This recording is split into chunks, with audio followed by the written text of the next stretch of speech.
Very good afternoon. Detachment is a myth. Life is quite strange.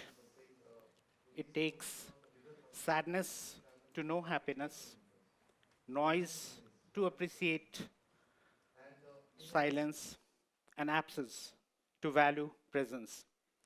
Let me add one more. It takes detachment to power attachment. This I learned from the most unusual sources and during the most difficult phase of my life. Detachment, as was revealed to me, was quite different from what I had thought it to be. Detachment gave me the strength to rise from my ruins. It returned to me the purpose of my life. Look at her. Besides her lovely looks, see her as assertive, determined, disciplined, generous, and witty, with abundance in values and self respect. A friend and a guide, loved and indulged by almost everyone in the family. She was at the center of my life. She was my wife. Life was cruising happily and growingly in her companionship. But then, in May of 2017, an unexpected storm crept into our lives, determined to destroy, at stake, life itself, her life. But she was she. She fought it with unmatched determination and character. But in July of 2018, when it all ceased, there was complete silence. In one stroke, my life shattered, reduced to ruins. I didn't know how to manage the abundant void and the pain that followed. No one had taught me how to manage such a situation in life. I felt restless, trapped, stressed. I simply wanted to run away, isolate, and detach myself from everything that was me and my world, hide into the darkness as light was hurting. I presume many like me, unable to know the path, unable to manage the emotions, fall into that trap. But then life gave me an unexpected teacher, a pair of nesting crows.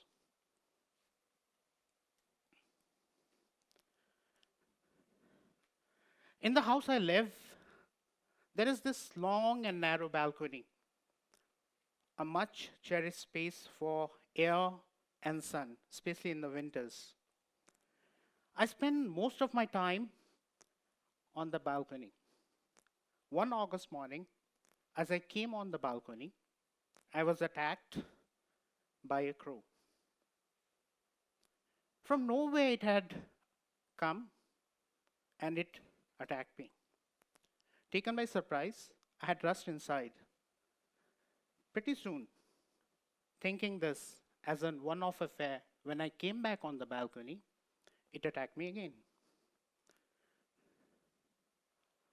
Something was wrong. As I looked around, and when my sights fell on the mango tree that was at the other end of the balcony, things became clear. The crows, had started to build a nest on the mango tree, and somehow it had seen me as a threat for the nest and the new life that was about to come. It didn't want me on my own balcony. But then, such is the attraction of winter sun in Kathmandu that I could not part away with my balcony. Having seen the aggression, in no time I decided that the nest would have to go. I took a stick and raised the so-called nest to the grounds. A couple of twigs, a dot pen, some pieces of cotton balls, feathers fell on the ground. There was a lot of noise on the horizon, but I felt happy. I had secured my winter sun.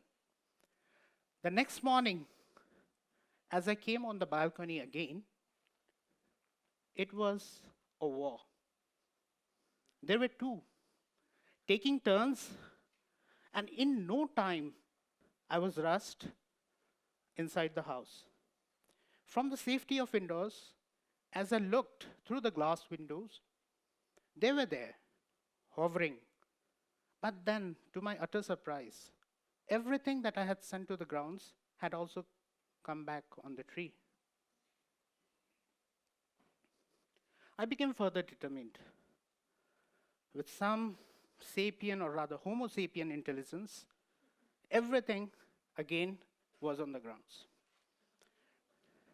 This drama lasted for 4 more days. Both of us remained determined. They, to build a place where a new life could come and flourish, and me, for my want of that sun in destroying it. Then one day, I gave up. Simply lost the urge to keep that engagement. I didn't go outside that day. It was a gloomy day anyway. As I continued with my newfound humanity, peace also started to prevail. They were still there, but now not flying, watching me from a distance, cautiously. We started to reconcile. Slowly, instead of seeing each other as a threat, we started in believing in each other, into each other's existence. We started to coexist. Pretty soon, I could access my balcony as before. And when I did, I noticed that some of my cotton balls had also become a part of their nest. But self-consumed, in all of this, I had failed to notice that besides me, these crows had also been managing a cat, some street dogs, some other crows, nature, wind, hailstorm, all determined to destroy that nest. Yet, the nest got completed, an egg got laid, a new life hatched, nurtured well by the parents. It soon learned to fly, and one day it flew away. The world became its stage. The crows did not return after that. Abandoned and uncared, everything that was the nest, the twigs, the cotton balls, the dot pen, soon came back on the grounds. In no time, the nest completely lost its existence. One winter morning, on my balcony, as I kept staring at that mango tree, I realized that these not so beautiful birds had revealed to me the virtue of detachment, which I had failed to see, and I believe many of us failed to see. It was very different from what I had thought it to be and what I had wanted to pursue for myself. Let me share this with the 3 virtues of detachment that I saw.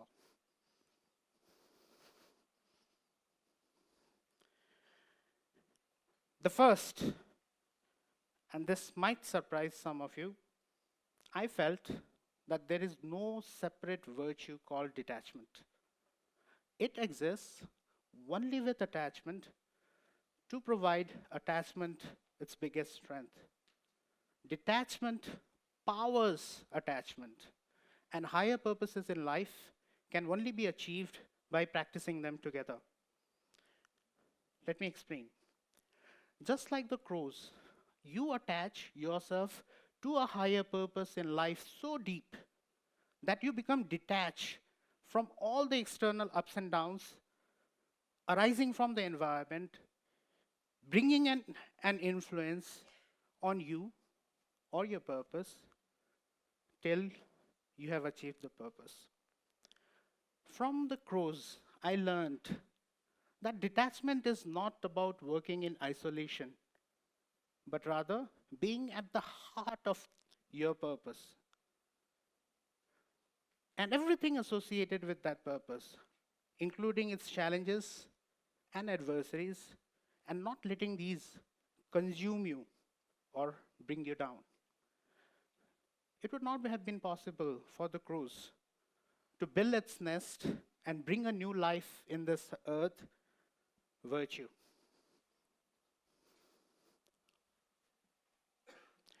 Second, I felt that once a purpose has been achieved, often it also becomes necessary in life to detach from that purpose itself and the goods that it delivered as if it does not exist at all. Just like the crows did, abandon the nest that they had built with such hard efforts, protected it with such valor, to abandon it such that they could fly into the open skies to the numerous possibilities. I feel this brings growth. If one still remains attached to that purpose and the goods that it delivered, you often tend to miss higher purposes in life. I learned that once a purpose has been achieved, it no longer remains a purpose, including the goods that it delivered. It just becomes a trivial influence of some other higher purposes in life. Third, I felt detachment can only be practiced with determination and perseverance. Determination is a virtue of mind that allows you to navigate, to focus your energies as to how, where, and when you want it in an environment which is very complex, ever challenging, deterring. Similarly, perseverance is a virtue of body that allows you to keep working on that purpose with such attributes as hard work and skills amidst chaos. Determination allowed the crows to focus on their purpose, to bring a new life to this world, while perseverance allowed them to balance those twigs, the cotton balls, to intertwine those feathers, dry leaves, into those thin branches of that mango tree, to build a nest amidst an environment which was ever changing, which ever posed serious threats, yet they remained deterred, detached from what else that existed. It was an awakening. Suddenly, my thirst for detachment from myself, my family, my work, and my world started to make no sense, as it still required me to be attached to some purpose in life. And then I realized that I had a big purpose yet left. Then came an opportunity to me to lead a big hydropower project and contribute in meaningful ways to the power sector of Nepal, touch the lives of many. Initially, I was reluctant to take upon this opportunity. But then, one day, I asked myself, had she been around, what would I do? And the answer was very clear. I've also decided to make detachment the way I saw it as my biggest strength. Detachment is not about running away from your life, yourself, your family, or your purpose. When life tries to test you in the most difficult ways, there's no running away, there's no isolation. Rather, detachment is about remaining attached to yourself and your purpose in life, detached, undeterred from the ups and downs that life has given you. It's not letting these consume you. It is about to create, continue to create rather, positive impacts for yourself, your family, and your society. Detachment is about practicing attachment in such a way that your presence gets valued in your absence. Detachment, as I saw, I've decided to make my guiding principles in life. Try it for yourself. I'm sure it will take you to places.